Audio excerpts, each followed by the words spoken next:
ቅዱስ ጳውሎስ እንዳለው በዚህ ህይወት ብቻ ክርስቶስን ተስፋ ያደረግን ከሆነ እንዴት ምስኪኖች ነን እኮ ነው የሚለው። እናንተ ክርስቲያኖች እኛ ለምድር ብቻ ነን፣ በቃ ለዚህ ህይወት ብቻ ነን። እኛ ይሄን ብቻ ተስፋ አርጋችሁ እንባችሁ ከፈሰሰም ሰው ጥሎኛል፣ ዓለም እንዲህና እንዲህ አድርጎብኛል እያላችሁ አታላዝኑ አደራችሁ።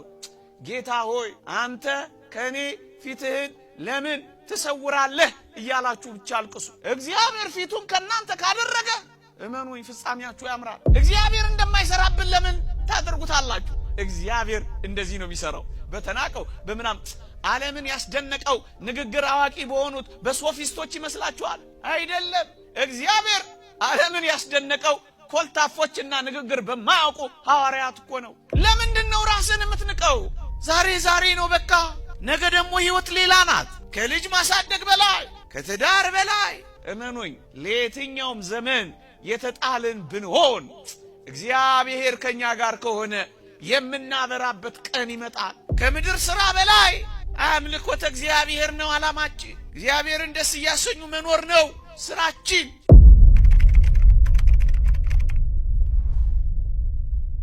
ወገኖቼ ጅማሬ ማለት ፍጻሜ ማለት አይደለም። ጅማሬያችን መልካም እንዳልሆነ ሊሰማን ይችላል። እሱ ግን ፍጻሜያችን ነው ማለት አይደለም። ጅማሬያችን በጣም ደስ የማያሰኝ ሊሆን ይችላል። ይሄ ደስ የማያሰኝ ጅማሬያችን እንደዚህ እንደሆነ ይጠናቀቃል ማለት ግን አይደለም። ለዚህ ነው የነገሩን ፍጻሜ በትዕግስት እንድንጠብቀው የሚያስፈልገው ወገኖቼ። በቅዱሳት መጻሕፍት በእግዚአብሔርም ጥልቅ አሰራር እንደ ጅማሬው አያበቃም። ብዙ ነገሮችን ብትመለከቱ እንደተጀመረ ያበቃ ነገር የለም። ጠዋት በማለዳ አልቅሰው የጀመሩ በፍጻሜው ስቀው ይጨርሳሉ። የእግዚአብሔር ቃል ዘር ይዘው እያለቀሱ ወጡ ይልና ሲያበቃና ሲጨርስ ግን ነዷቸውን ተሸክመው እየዘመሩ ገቡ ይላል። ወገኔ ዛሬ የምትሆነው እኮ ነገ የምትሆነው እኮ አይደለም። በዛሬ መጨለም ለምን የነገ ብርሃናችንን እናጣለን? በዛሬ መተው ለምን ራሳችንንና አምላካችንን እንተዋለን? በዛሬ ባዶነት የነገ ሙሉነታችንን ለምን እናጠፋለን? ዛሬ እኮ የሆነው ዛሬ ብቻ ነው። ነገ እኮ ሌላ እድል ነው። ነገ እኮ ሌላ ቀን ነው። ሌላ እኮ ብርሃን አለ። ትንሽ ፈቀቅ ስትል ሌላ ሕይወት አለ። አዎ ብዙዎች እንዲህ በትዳር አጋራቸው ተገፍትረው ሕይወታቸውን ያጨለሙ ስንት ናቸው? ተበሳይተው ወንጀል የፈጸሙ ስንት ናቸው? ተበሳይተው ሱሰኛ የሆኑ ስንት ናቸው? ነገር ያበቃ መስሏቸው ወንጀል የፈጸሙ ስንት ናቸው? ካቴና ያጠለቁ ስንት ናቸው? ለምንድን ነው ቅጽበታዊው የሆነው የዛሬው መገለባበጥ ዘላለሙን የሚገለባብጥብህ? ወገኔ ዛሬ ዛሬ ነው በቃ። ነገ ደግሞ ሕይወት ሌላ ናት። ብዙ ሰው ወንጅሎ ይሆናል። ብዙ ሰው ፊትን አዙሮብህ ይሆናል። አለኝ ያልከው ክዶ ይሆናል። ግን ለምንድን ነው አልጠቅምም ብለህ አንተ ደግሞ ለራስህ የምትነግረው? ለምንድን ነው አንተ እንደማትጠቅም ማሰብ የጀመርከው? አንድ ሰው ነው እኮ በር ይዘጋብህ። ብዙዎች እኮ በር ሊከፍቱልህ ይችላሉ። አንድ ሥራ እኮ ነው አልሳካም ያለ። ላንተም ይሆን እኮ ብዙ ሥራ እኮ አለ። አንድ ጊዜ እኮ ነው የወደቅሽው። ለምንድን ነው ለዘላለም ለመውደቅ ራስሽን የምታዘጋጅው? ለምንድን ነው ከእንግዲህ ወዲህ አልጠቅምም የምትለው? ስንቶች በበቀል አልቀዋል። ስንቶች አላገባም ብለው ሸሽተዋል። ስንቶች አንዴ ሲጎዱ ሁሌ የሚጎዱ መስሏቸው ከዚያ ርቀውና ሸሽተዋል። ይሄ እኮ ነው ተመልከቱ። የነገሩ ጅማሬ የሁሉም ነገር ማብቂያና መፈጸሚያ እንዳይመስላችሁ። የነገሩ ፍጻሜ ሌላ ሊሆን ይችላል። ወገኖች ወጣቶች ዛሬ እንደማትጠቅሙ አደራችሁን እንዳትቆጥሩት። ዛሬ ያለው እንደዚህ አይደለም የሚያበቃው። እንደ ተወረወርኩ አልቀርም፣ እንደ ተዘጋብኝም አይቀርም፣ እንደ ተተውኩም አልቀርም፣ እንዳቀረቀርኩም አልቀርም፣ ዝቅ እንዳልኩም አልቀርም፣ ብቸኛ እንደሆንኩም አልቀርም። አምላኬ እግዚአብሔር አለልኝ። ወጣቶች በአንድ ቅጽበት በደረሰባችሁ ስብራት ለምንድን ነው ሁል ጊዜ ተሰብራችሁ የምትኖሩት? አንዴን የወደቃችሁት፣ አንዴን የተሳሳታችሁት፣ ሁል ጊዜ ግን መነሳት አለ። እግዚአብሔር ሆይ ብወድቅ እነሳለሁ፣ በጨለማም ብቀመጥ እግዚአብሔር ብርሃን ይሆንልኛል። ጠላቴ ሆይ ደስ አይበልህ፣ ወደ ብርሃን ያወጣኛል፣ ጽድቅንማ ያለው ነው የሚለው ክርስቲያን። ወጣቶች ዛሬ በሚሆነው ነገር ሥራ አጣችሁ ሊሆን ይችላል። ትምህርት አልሳካ ብሎ ተዘግቶ ሊሆን ይችላል። የምወዳቸውን እንዴት እጦራለሁ ብላችሁ ጭርምት ኩርምት ብላችሁ እያላዘናችሁ እያለቀሳችሁም ሊሆን ይችላል። እኔ ያልጠቀስኩት ብዙ ፈተና ሊኖራችሁ ይችላል።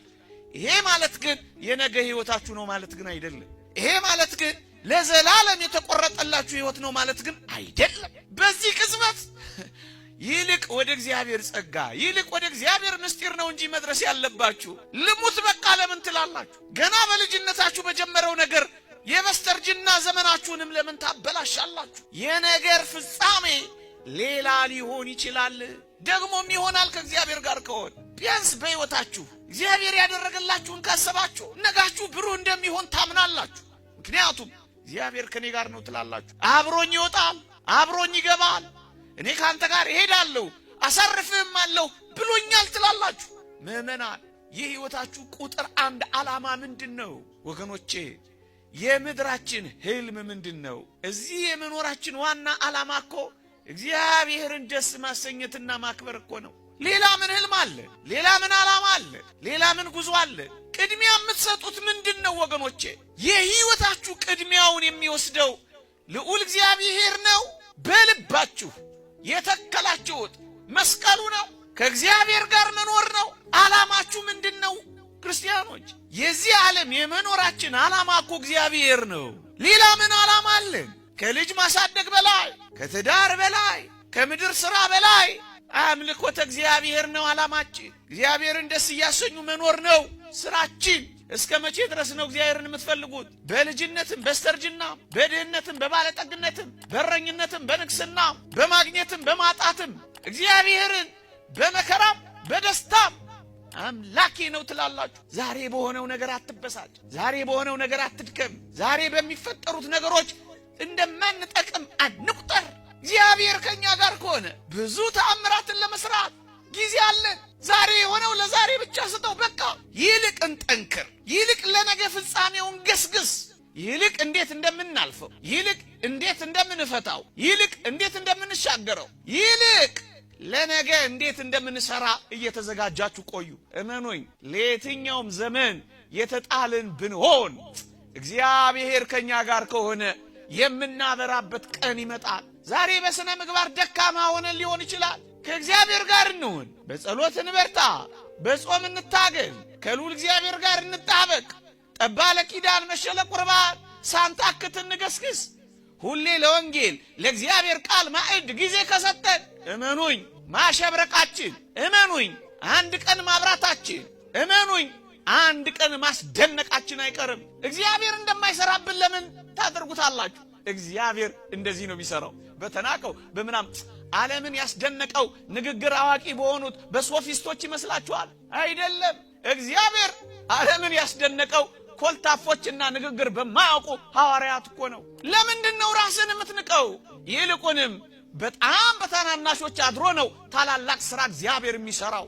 እግዚአብሔር ቀን አለው የተዋረደውን የሚያከብርበት። ብቻኛ የእግዚአብሔር ሰዎች እንሁን። እመኑኝ እኛ እንሁን እንጂ እግዚአብሔር ሲያሳፍረን ታያላችሁ። አሁን ትልቁ ችግራችን ፍጻሜውን ሳናይ ከወዲሁ ስለምናቋርጥ ነው።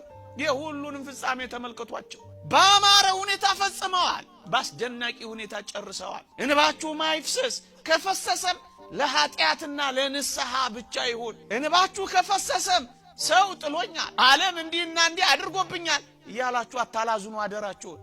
ጌታ ሆይ አንተ ከኔ ፊትህን ለምን ትሰውራለህ እያላችሁ ብቻ አልቅሱ። እግዚአብሔር ፊቱን ከናንተ ካደረገ እመኑኝ ፍጻሜያችሁ ያምራል። ወገኖቼ ኦርቶዶክሳውያን አንድ ቀን የሚያገኘን አምላክ አለ። አንድ ቀን የሚያወጣን አምላክ አለ። በድካም አብዝተ፣ በጉስቁልና አብዝተ፣ በኃጢአት አብዝተ ተጥለን ሊሆን ይችላል እንዳትረሱ። እግዚአብሔር ግን አንድ ቀን የቆሸሸውን የሚወለውልበት ቀን አለ። የጠቆረውን የሚያነጣበት ቀን አለ። የተጣለውን የሚያነሳበት ቀን አለ። የጠወለገውን የሚያለመልምበት ቀን አለ።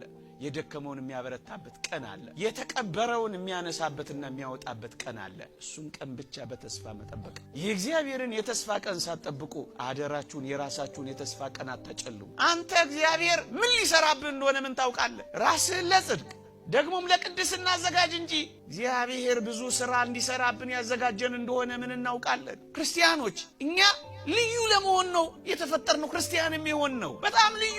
ለዚያ ራሳችሁን አዘጋጁ። ራሳችሁን ምንም እንዳይደለ አድርጋችሁ መቁጠር ተዉ። ከጸጋ ወደ ጸጋ፣ ከኃይል ወደ ኃይል፣ ከክብር ወደ ክብር በመንፈሳዊነት እያደጋችሁ ለሌሎች ለማብራት ተዘጋጁ። ትጠቅማላችሁ።